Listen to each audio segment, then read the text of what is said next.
Hello again. Today, I want to talk to you about the challenge that we have as human beings to find our empowerment. And I'm going to connect some things together that I don't think a lot of you have thought of before.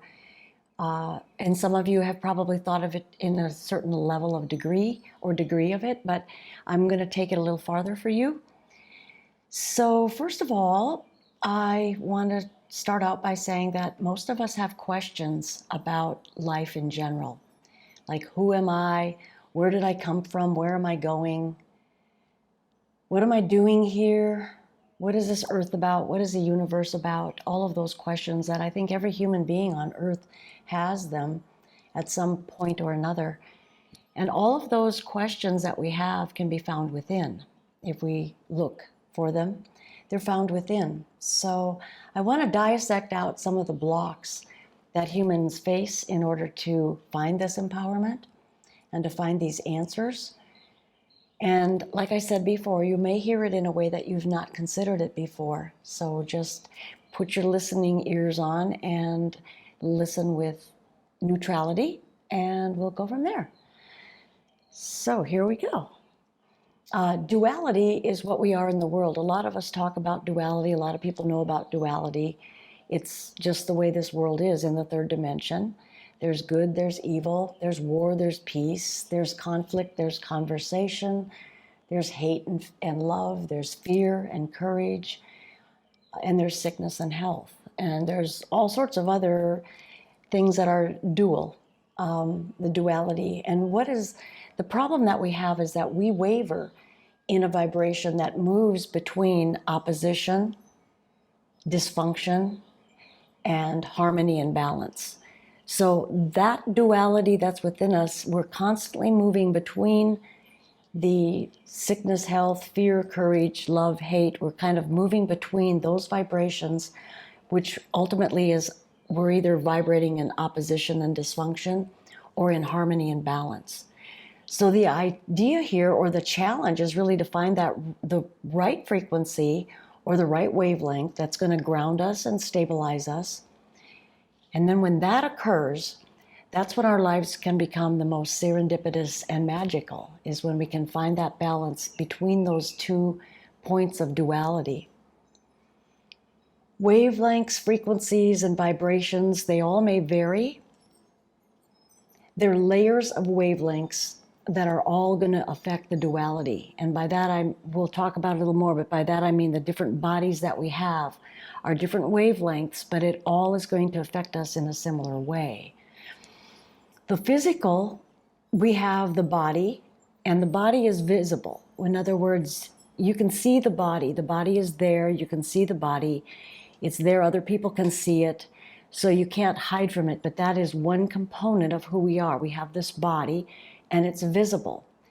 And then the other side of that, we have an invisible part of us, which is the I, that I like to call the I part, but that's where our emotions and our thoughts are hidden behind this veil of visibility. So the invisible parts of the emotions and the way we think and the way we construct how we think reality might be is hidden behind the veil of being visible. So we have a conflict between the visible and the invisible all the time. There's a conflict there. We might see something, it'll internalize, we'll create something out of that, and then we spread it outward into the physical world. Both of these vibrations are mortal, and they're both low vibration. They're lower vibrational components of who we are. Okay, now at the lower vibrations, at the very highest vibration of this lower vibrational field is this duality, and the field of this low vibration in the highest possible wavelength is going to hold the energy of procreation or bringing into being another energy. It's the personality, and the power that we find there is external. So we move into another vibration, another frequency, which is the soul or the emotional body. I like to call it the subtle bodies. The mental body is there. And from my work, I have realized that this particular subtle body is really melded to the physical subtle body, the physicality, that subtle anatomy. It seems to be melded into that. These functions are like, it functions with hormones, electrical impulses, the magnetic, the mechanical, and the chemical. And the intention of this particular body is consciousness. It's a higher vibration. It's a co-creative energy.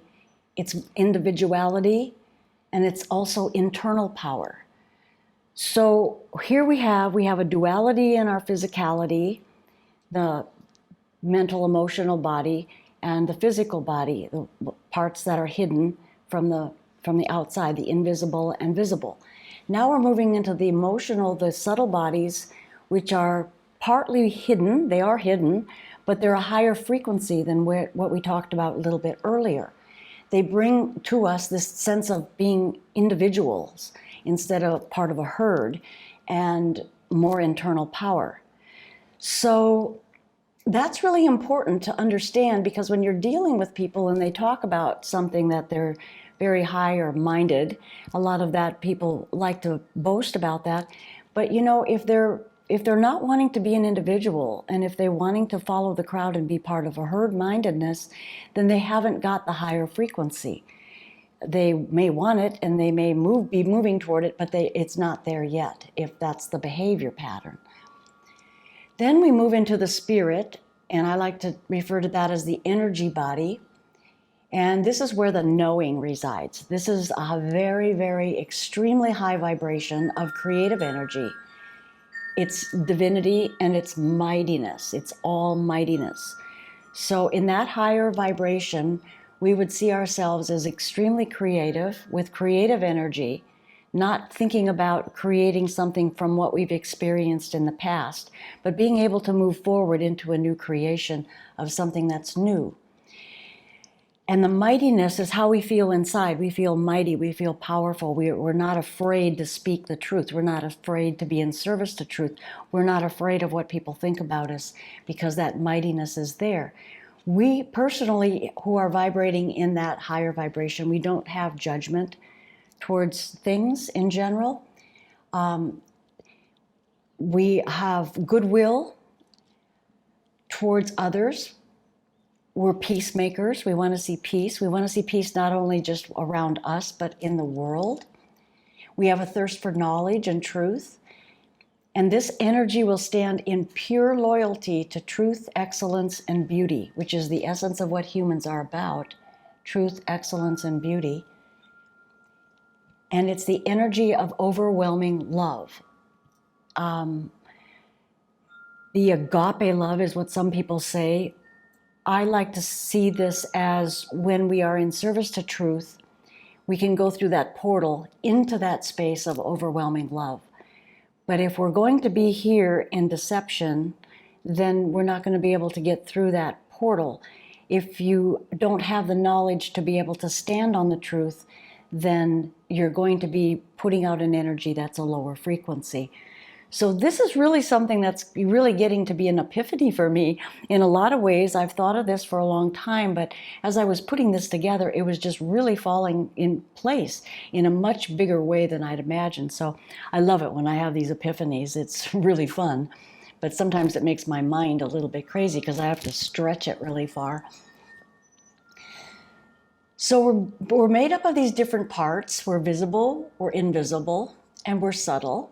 And there's a duality between all of that. And what that would translate as is there's either a sick soul or a healthy soul in how we, which side of the fence we choose on this duality line.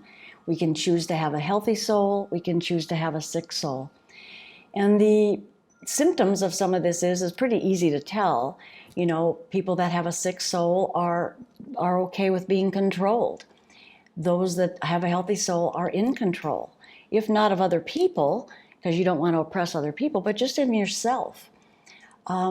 Their sick soul will have a low vibration, and a healthy soul will have a higher vibration. You'll just be reflecting that everywhere you go. People can pick that up at a subconscious level, even when you're walking through the grocery store, even 6 feet away from each other. So we're petty. We're more petty when we're in a sick soul situation. We're petty about things. When we're healthy, we're more generous. We're more open to giving because we don't have any fear of loss or anything like that. So we're either disconnected or we are tuned in. We're complicated or uncomplicated.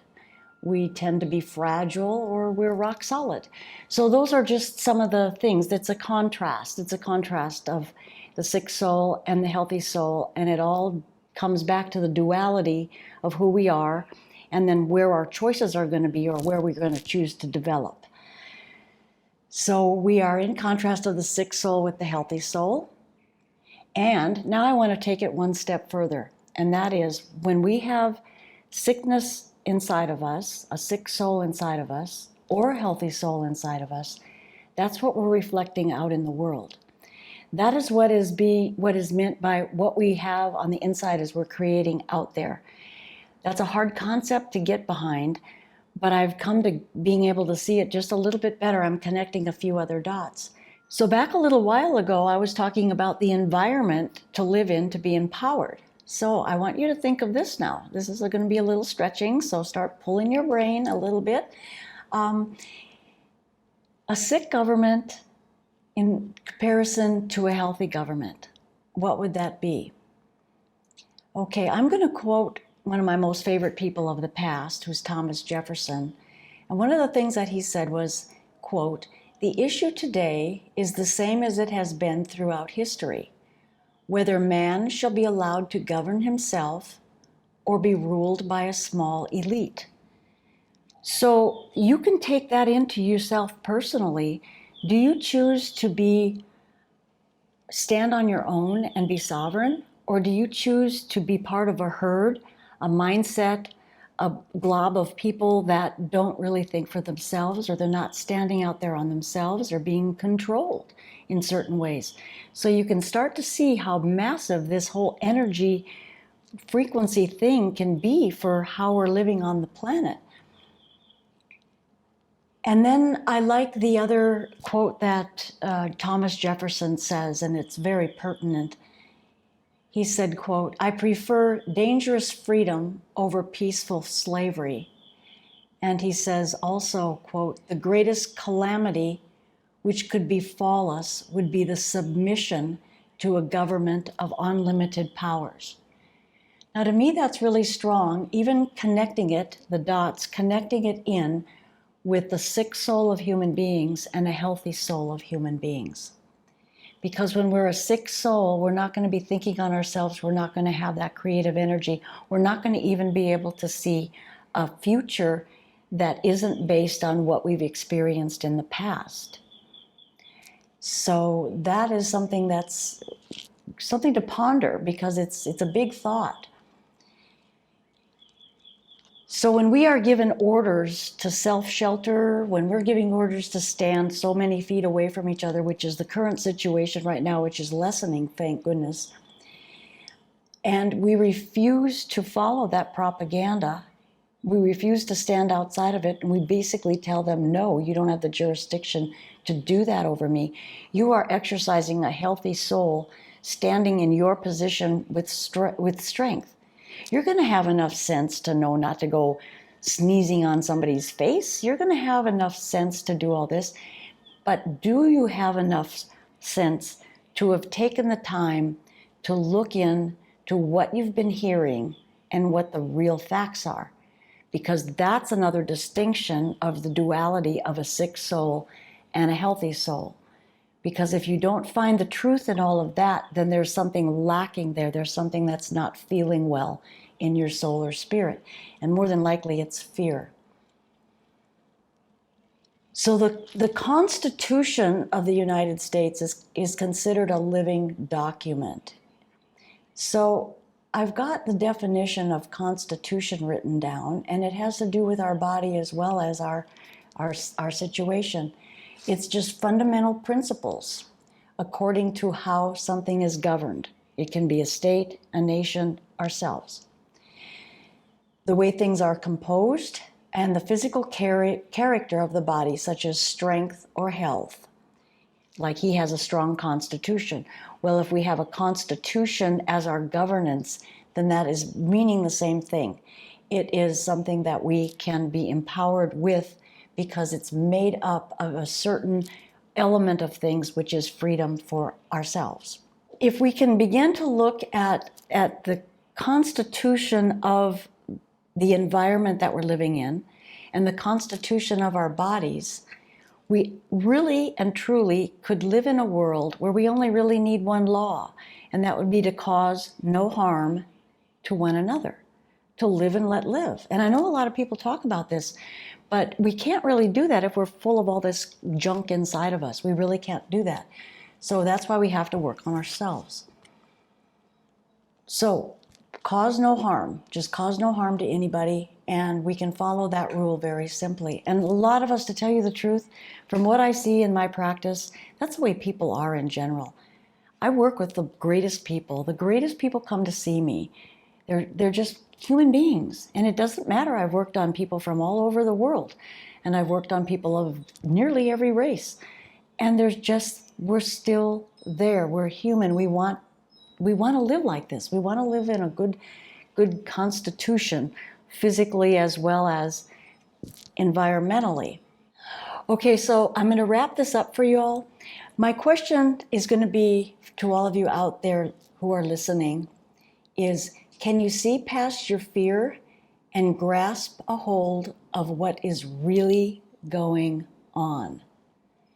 If you can, you are in a healthier soul state than those who cannot hear or see. So I just ask all of you to look at both sides of it. Start thinking of how you're behaving, if you're going to comply to laws and rules that are not part of the constitution of our environment. Are you going to stand up to that and stay empowered with yourself?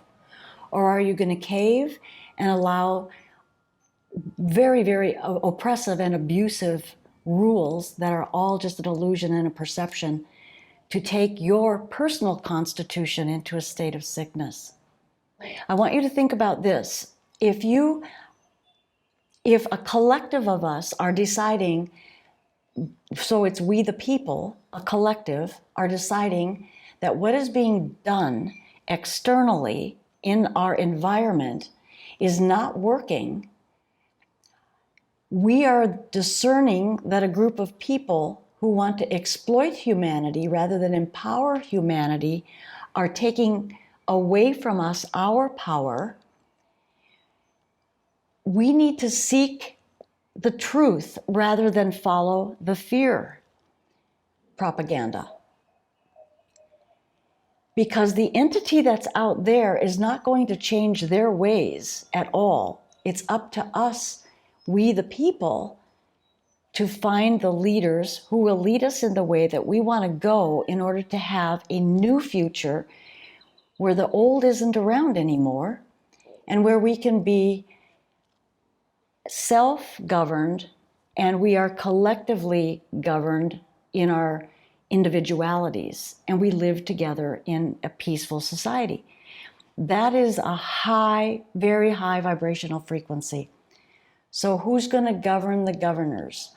There's only one force in the nation that can be depended upon to keep the government pure and the governors honest, and that is you and me and all of the people ourselves. Another quote from Thomas Jefferson. He says, "Who will govern the governors? There is only one force in the nation that can be depended upon to keep the government pure and the governors honest, and that is the people themselves. They alone, if well informed, are capable of preventing the corruption of power and of restoring the nation to its rightful course if it should go astray. They alone are the safest depository of ultimate powers of government." So it's up to us if we want to continue to live free, if we want to continue to grow within ourselves, if we want to continue to reach for that higher vibration. It's up to us to keep the environment that we live in collectively agreeing that we want to move forward and we don't want to have rulership over us. We want to be responsible for ourselves with knowledge and understanding so that we can be in charge. We, the people, need to defend our rights to exist personally, behind the veil, in the physical, and as well as on the higher realms of the spirit. If we have the understanding and the information, we have the knowledge, and then we have a healthy soul state to be in. And another thing that I feel is really important that Thomas Jefferson said, and with this will be the end of it. This will be the close of today's little talk.